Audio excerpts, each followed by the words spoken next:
நான் ஆண்கள் சைடாக பேசலை, ஆனால் வந்து கொஞ்சம் பொறுப்பு கூடுதலாயிடும். நான் ஏதாவது ஆனா கூட எனக்கு அப்புறம் என் பொண்டாட்டி பிள்ளைங்க எப்படி பிழைப்பாங்கன்னு ஒன்று இருக்கு இல்லையா, அந்த ஒரு பயமும் இதுவும் கொஞ்சம் அதிகமாயிடும் ஆண்களுக்கு நினைக்கிறேன். ஒரு பொறுப்பு இருக்கும்.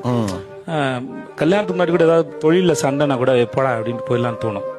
ஆனால் நம்ம நம்பி ஒரு பொண்ணு வந்ததுக்கு அப்புறம் வந்து 4 பேர் நல்லா மிதிச்சா கூட பரவாயில்ல, வீட்டில் பொண்டாடி இருக்கு புள்ள இருக்குன்னு வாங்கிக்கலாம்னு தோணும். ஸோ இதெல்லாம் வந்து சேர்ந்து தான் வந்து ஒரு இது கண்டிப்பாக நம்ம ஸ்ட்ரெஸ்ஸாக இருக்கும்போது ஒய்ஃப் சப்போர்ட் பண்ணுவாங்க, இல்லை எந்த மாற்ற கருத்தும் இல்லை. பட் நிறைய ரெஸ்பான்சிபிலிட்டி வந்து ஆக்குபை பண்ணிடும். சோ அப்ப அது முன்னால மாதிரி இருக்க முடியாது, கல்யாணத்துக்கு முன்னால இருந்த மாதிரி இருக்க முடியாது. உண்மை அதுதான், காலப்போக்கில் நடக்கும். அது அவங்களுக்கு வரதும் நான் என்ன அப்பப்ப அந்த மாதிரி குட்டி சண்டை நடந்தா அது ரொமான்ஸுக்கு வழி வைக்கும். ரொம்ப நல்லா ஒரு சின்ன காலில் விழுந்துட்டேன்டி அப்படின்னு சொல்லி மறுபடியும் ஆரம்பிக்கலாம். காலில் விழுதுல சுகம் இருக்கு சார், நல்லா சந்தோஷம். அது பொண்டாட்டி காலில் ஏதோ டெஸ்ட் தான் அடிக்கடி வச்ச மாதிரி நினைச்சேன். இல்ல சார். சார் வெற்றி என்பது சண்டைக்கு அப்புறம் பொண்டாட்டி வந்து உருன்னு இருக்கிற மூஞ்சி ஓரத்துல கொஞ்சம் சிரிப்பாங்கல்ல, அதுக்கு பாக்குறது தான் சார்.